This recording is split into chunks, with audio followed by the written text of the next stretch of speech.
अस्सलाम वालेकुम जी, कैसे हैं आप? उम्मीद है खैरियत से होंगे। हम भी अल्हम्दुलिल्लाह खैर वाफ़ियत से हैं। अच्छा जी, पानी मैंने गर्म कर लिया है जो मैं सुबह-सुबह पीती हूँ और यहाँ पर मैं बनाने लगी हूँ ऑमलेट। और ये रात जो दही भल्ले बनाए थे उनके लिए प्याज़ काटे थे तो थोड़ा डाला था। बाकी के प्याज़ मैंने रख लिए थे, मैंने कहा सुबह ऑमलेट में यूज़ हो जाएँगे। और यहाँ पर मैं टमाटर और 1-2 सब्ज़ मिर्चें डालूँगी और इसके बाद ऑमलेट बना लूँगी। ऑमलेट बनाना है अपने मियाँ जी के लिए, मैंने बनानी है एक एक बनाना है पराठा अपने लिए। तो वही मैं ब्राउन ब्रेड जो है उसके 2 पीस जो हैं वो थोड़े से उनको सेक लूँगी। अच्छा, ये जो मेरा मसालों वाला बॉक्स है ना, ये मैंने रमज़ान से 1 दिन पहले अच्छे से धो के इसको रिफ़िल किया था। हर चीज़ को इसमें ना अलग-अलग से सेट कर दिया था।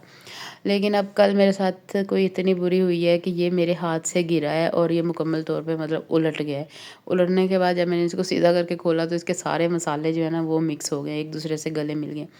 लेकिन अब मैं इसको अलग-अलग भी नहीं कर सकती और छोड़ भी नहीं सकती। मैंने कहा था अब मैं ऐसे ही यूज़ कर लूँगी, शायद ये रमज़ान में यूज़ हो जाएँगे क्योंकि पकौड़ों वगैरह में या ऑमलेट में तो सारी चीज़ें मैं डाल लेती हूँ।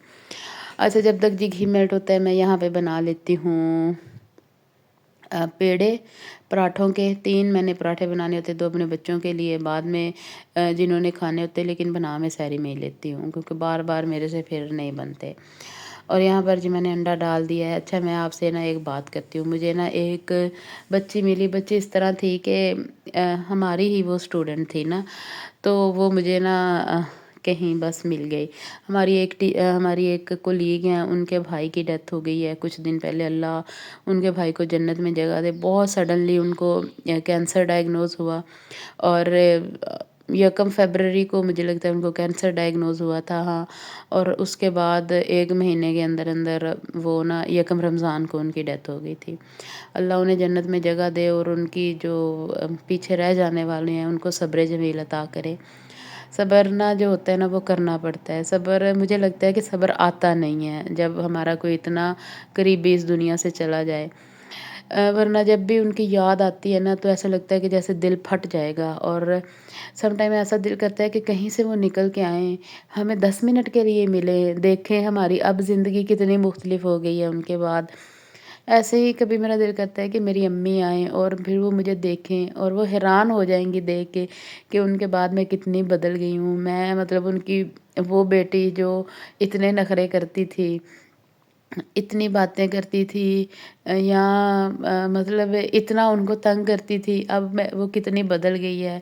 अब मेरे 2 बच्चे हैं जो उनके बाद पैदा हुए हैं। मेरी शादी ही अपनी अम्मी के बाद हुई थी, उनके इस दुनिया से चले जाने के बाद। तो अब वो आए और मुझे देखें कि मेरे बच्चे हैं, मैं कैसे अपने घर को भी मैनेज करती हूँ, अपनी जॉब को भी मैनेज करती हूँ और अपने घर को, अपने बच्चों को भी सँभालती हूँ। तो बस ऐसे दिल करता है ना कि कभी-कभी आएँ, तो देखें कि वो लोग जो उनकी ज़िंदगी में उनके साथ इतने लापरवाह से थे, वो भी इसलिए कि शायद हमें लगता था कि माएँ सब कुछ मैनेज कर लेती हैं।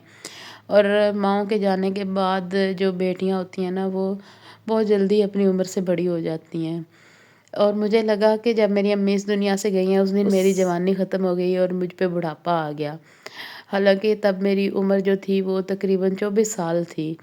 तो बस ऐसा लगता है कि जिस दिन से वो इस दुनिया में गई हैं ना, उस दिन बस जवानी ख़त्म हो गई, उस दिन से बुढ़ापा आ गया है। और हर मामलात को जो पहले मैं दिल से मैनेज करती थी या दिल से सोचती थी, अब पूरा दिमाग लगा के सोचती हूँ, मामलात को पूरे दिमाग से हैंडल करती हूँ।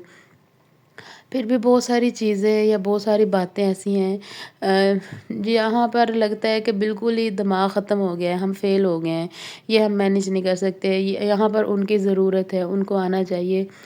लेकिन हम ये तो नहीं कह सकते कि वो वक़्त से पहले चले गए हैं या इस तरह के मामलात। अल्लाह हमें माफ़ करे, अल्लाह को बेहतर पता है कि किसने कब आना है और किसने कब जाना है।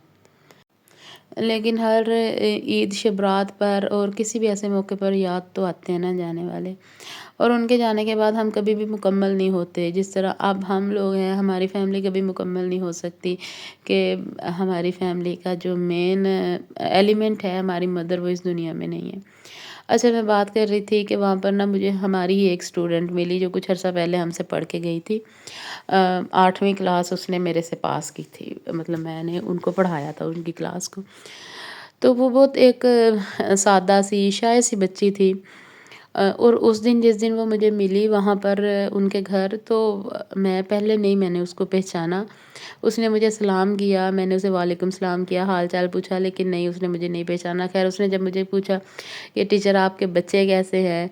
तो देन आई आस्क्ड कि आप कौन हैं ना? तो आप मुझे कैसे जानती हैं? तो उसने कहा कि मैंने आपसे पढ़ा है।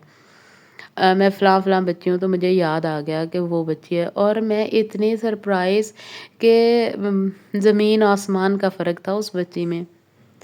और आसमान भी कोई 7वाँ आसमान होगा ज़मीन से, इतना उस बच्ची में मतलब डिफ़रेंस था कि इतनी वो कॉन्फिडेंट और इतनी वो बातें कर रही थी। मुझे लगे कि मैं तो उसी माइंड स्टेट में रह गई हूँ जिसमें वो तब थी, मैं अब भी वैसी हूँ शायद। और ये बच्ची इतनी चेंज, और इतनी वो मतलब उसके बोलने के स्टाइल में इतनी बोल्डनेस थी। उसके हाथ में मोबाइल था जिसके ऊपर बार-बार कोई कॉल आ रही थी, और वो उसको अटेंड कर रही थी कि मैं फ़लाँ इतने टाइम में आ जाऊँगी, फ़लाँ जगह पे आ जाऊँगी, तो ये वो। उससे ना उस बच्ची से ना मुझे मिलके एक अजीब चालाक-चालाक सी वाइब्स आ रही थी कि जैसे ना वो बच्ची ज़रूरत से ज़्यादा चालाक और होशियार बनती है। तो मतलब मुझे ऐसा लगता है कि हमें अपनी बच्चियों की इस तरह की तरबियत करनी चाहिए कि हमें उन्हें बताना चाहिए कि आपको ना डेढ़ होशियार होने की ज़रूरत नहीं है। दूसरों को शीशे में मत उतारें, अपने मामलात से बस सरोकार रखें। इतना भी चालाक ना हो कि अगला जो बंदा है वो आपकी चालाकी को भांप ले।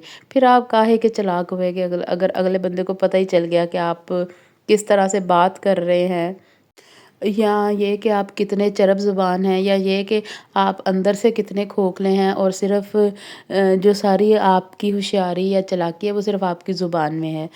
तो इतना ना करें, बस ठीक है, बाकी के लोगों को मतलब रहने दें, अपनी बच्चियों को ये बताएँ, स्पेशली उन बच्चियों को जिनकी शादियाँ होने वाली हैं और उन्होंने अपने ससुरालों में जाना है, कि वहाँ जाके ऊपर से आने की ट्राई ना करें। बस ठीक है, आप ईज़ी होके रहें। मुझे भी लगता है कि जब हम भी शादी होके आए थे, तो एक दफ़ा तो इस घर में आके अजीबो-गरीब से मामलात हो गए थे। कोई बात समझ आती थी, कोई नहीं समझ आती थी।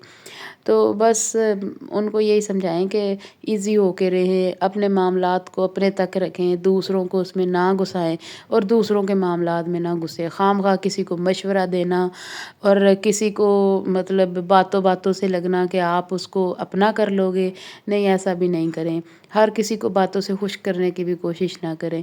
कोई आपकी बातों से खुश नहीं होता, ठीक है ना? और ये तो कोशिश ही मुझे लगता है कि फ़िज़ूल है कि किसी को आप बातों-बातों में उलझाएँ और हर किसी को खुश करने की कोशिश करें, हर किसी को अपना बनाने की कोशिश करें, वो भी मफ़ाद के लिए। ऐसे मत करें। बस ठीक है, जितने आप हैं, जितने पानी में हैं ना, उतना ही आप रहें। और बस इतनी सी मेरी बात है। मुझे लगता है कि हर बच्ची को ना इस चीज़ की ट्रेनिंग देनी चाहिए कि कैसे उसने अपने मामलात को ना हल करना है, और अपने मामलात को खुद तक रख के हल करना है, खुद उनको हल करना है। बजाय इसके कि उसका रोला डाल लें, या इधर-उधर की बात करें, या बढ़-चढ़ के अपनी जो है वो अमारात के किस्से सुनाएँ, या ये बताएँ कि हमने किस ब्रांड के कपड़े लिए, कहाँ से लिए, कैसे लिए। ठीक है, जो चीज़ आपकी है वो आपकी है, आपकी किस्मत है, दूसरों को मत इस मामलात में डालें ना। तो जी बस यहीं तक थी मेरी बात, और यहाँ पर जी मैं आटा गूँथ रही हूँ सुबह के लिए, और आपसे रिक्वेस्ट है कि काइंडली मेरे चैनल को सब्सक्राइब कीजिएगा।